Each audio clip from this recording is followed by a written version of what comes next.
श्रावण के महीने में क्यों हिंदू धर्म में सिंधारा दूज मनाई जाती है? किस लिए? आज पूरे भारत की भूमि पर कई माताएं हाथ में मेहंदियां लगाती हैं, चूड़ियां पहनती हैं, सुंदर चुनरी पहनती हैं, मां पूजन करती हैं, माता का आराधना करती हैं। सिंधारा दूज, उसका कारण केवल इतना सा है। सिंधारा दूज का मतलब यह होता है कि चंचुला देवी जब 14 दिन तक शंकर और पार्वती अपने गुफा में से बाहर नहीं निकले शिव महापुराण के यजमान बनने के लिए, तब माता चंचुला देवी ने हाथ जोड़कर मां जगतजननी जगदम्बा को सुंदर वस्त्र, सुंदर चूड़ियां, सुंदर आभूषण माता के चरणों में ले जाकर समर्पित करे थे और कहा, मां इन चूड़ियों को जो मैं दे रही हूं, ये लाल चूड़ी, ये लाल श्रृंगार, ये लाल वस्त्र, जो लाल चूनर जो मैं प्रदान कर रही हूं, मां बस ऐसी कृपा कर दे कि तू इन चूनर को धारण करे और मेरा भी सौभाग्य, मेरा भी सुहाग अमर कर दे, बस इतनी कृपा मेरे ऊपर कर दे। वो सिंधारा दूज का महत्व है। आज भारत की भूमि की सभी माताओं को सिंधारा दूज का बहुत बहुत बधाई।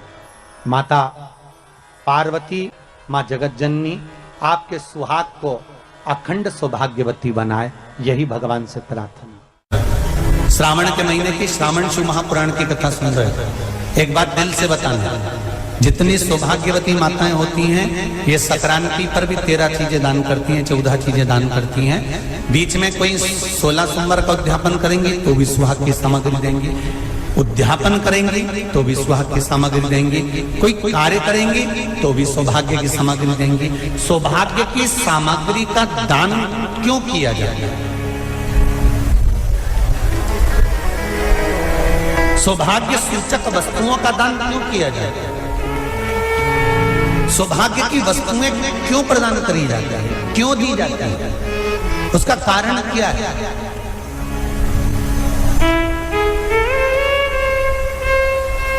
क्यों देते हैं?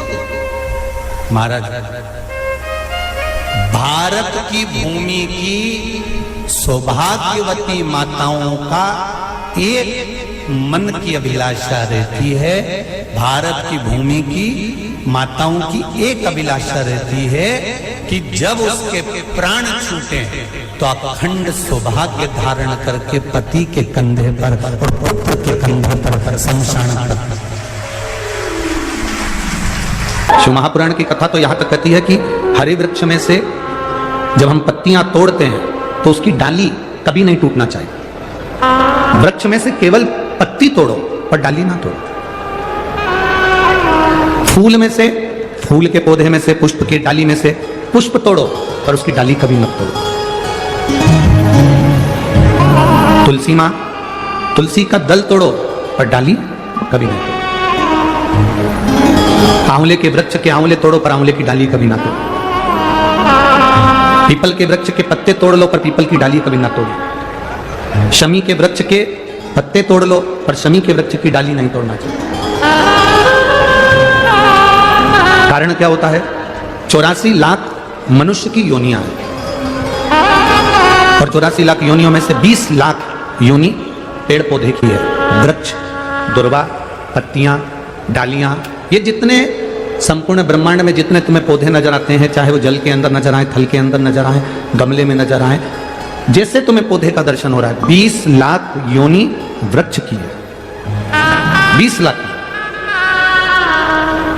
अब 84 लाख में से 20 लाख योनि तो वृक्ष की है। महापुराण की कथा कहती है, हम फूल तोड़ते समय अगर डाली तोड़ देते हैं, हम पत्तियां तोड़ते समय वृक्ष की डालियां तोड़ देते हैं, तो 84 लाख योनि में से 20 लाख योनि वृक्ष की है और वो योनियां हमको भुगतना पड़ती है। इसलिए केवल पत्तियां तो। आपको पत्ती की जरूरत है, बेलपत्र की जरूरत है,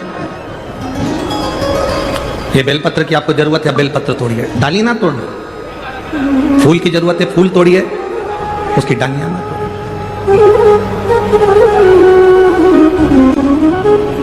कई लोगों का ऐसा भाव होता है कि ढेर सारी डालियां तोड़ के ले आते हैं और मोहल्ले में पत्तियां बांटते हैं और सोचते हैं मैंने पुण्य कमाया। नहीं नहीं, इससे पुण्य की प्राप्ति नहीं। एक बड़ा सुंदर संवाद आता है।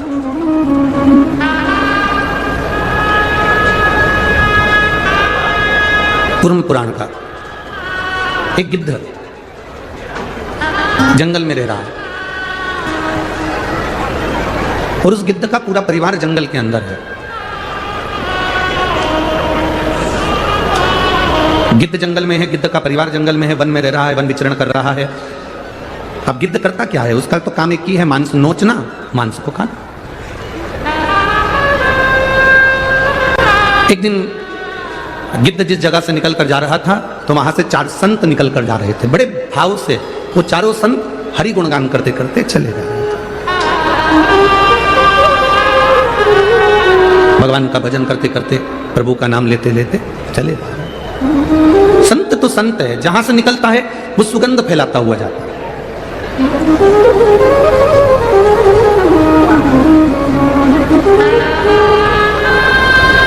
एक बेकार व्यक्ति और एक अच्छा व्यक्ति, एक अच्छे व्यक्ति का संग और एक बेकार व्यक्ति का संग। बेकार व्यक्ति का संग नाली के कीचड़ के समान होता है। अगर नाली के कीचड़ को नहीं हिलाओगे, तुम सोचो कि ये बदबू नहीं मारेगा, तो भी वो नाली का कीचड़ उसके पास बैठे रहोगे तो वो बदबू मारेगा ही। और अच्छे व्यक्ति का संग इत्र की तरह होता है, वो जहां से लगा कर जाएगा उसके पास वाले को सुगंध जरूर देता हुआ जाएगा, तो उसके पास वाले को सुगंध जरूर देगा। अब भारत का एक संत विदेश गया और भारत के संत जब विदेश गए तो वहां पर एक मां, एक स्त्री पति की कब्र के पास में बैठकर पंखा कर रही थी। भारत के संत को बड़ा दुख हुआ, देखो हमारे यहाँ की माताएं तो पति के साथ सती हो जाती हैं। हमारे भारत की भूमि की माताएं तो पति के साथ सती हो जाती हैं, पर ये तो विदेश की माताएं तो भारत की माता से भी बढ़कर है कि पति मर गया, कब्र के अंदर है, तो भी पंखा कर रही है। ये तो इनसे भी बड़ी है, भारत की माता से भी बड़ी, ये विदेश की माता। तो भारत के संत से रहा नहीं गया और भारत के संत ने जाकर पूछ लिया विदेश की माता से, माँ जी एक बात बताओ, हमारे यहाँ पति के साथ पत्नी सती हो जाती है, वो प्रथम गिनती में आती है, पर तुम तो उससे भी बड़ी हो कि पति मर गया उसके बाद में उसकी कब्र को पंखा कर रही हो। इतने में विदेश की माता ने कहा, मैं पति को पंखा नहीं कर रही, हमारे यहाँ नियम है जब तक पति की कब्र नहीं सूख जाए हम दूसरी शादी नहीं कर सकते, इसलिए पंखे से सुखा रहे।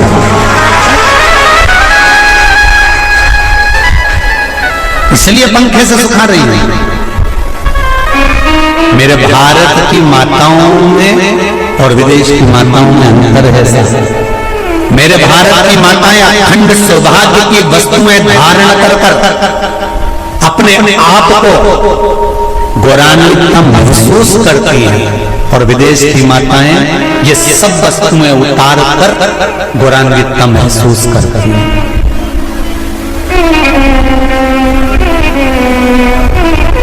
क्यों देते हैं चूड़ी का दान, क्यों देते हैं बिंदी का दान, क्यों देते हैं अखंड सौभाग्य का दान? किस माला में भर भर के और मैया कोई कामना। और पार्वती में एक अंतर भारी है, सती मां धनवान है और पार्वती मैया गुणवान है।